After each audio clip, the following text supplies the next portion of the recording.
हे बघा, शॉर्ट नोटीसमध्ये प्रचंड गर्दी आज झालेली आहे आणि यातून असं दिसतोय की जे कार्यकर्ता आहे त्यामध्ये फार मोठ्या प्रमाणात उत्साह आहे आणि त्याचा उत्साह 13 तारीखपर्यंत असाच राहू अशी आमची अपेक्षा आहे आणि मतदानात त्याचं परिवर्तन होणार। त्याचं कारण काय आहे? हे बघा, तुम्ही बघा, एक तर भारतीय जनता पार्टीचे नेता यांनी जे शिवसेना फोडली, ज्याने राष्ट्रवादी फोडली, ना खाऊंगा ना खिलाऊंगा ना खाने दूंगा असं होतं।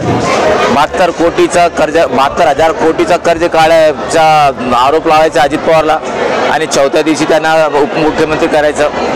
अशोक चव्हाण लीडर नाही डीलर आहे म्हणायचं, त्यांना पार्टीत घेतलं आणि ज्यावर आरोप झाले अशाच्या लोकांना त्याने पार्टीत घेतलं। त्यामुळे जनतेचं एक फार प्रकारची मोठ्या प्रमाणात चीड आहे की तुम्ही भ्रष्टाचारांना घेऊन त्यांना मोठा करतात, मग याचा पाप तुम्हाला भोगावा लागेल आणि 13 तारखेला ते बघणार आहे। सध्याची परिस्थिती आपल्याला काय जाणवत? सध्या तर मी तुम्हाला सांगतो की मी महाराष्ट्रातच बोलतो, जालन्याचं आणि महाराष्ट्र महाविकास आघाडीचे 30 पेक्षा जास्त खासदार या महाराष्ट्रात निवडून येणार आहेत आणि प्रत्येकाचा लीड 1,00,000-1.5 लाखपेक्षा जास्त होईल।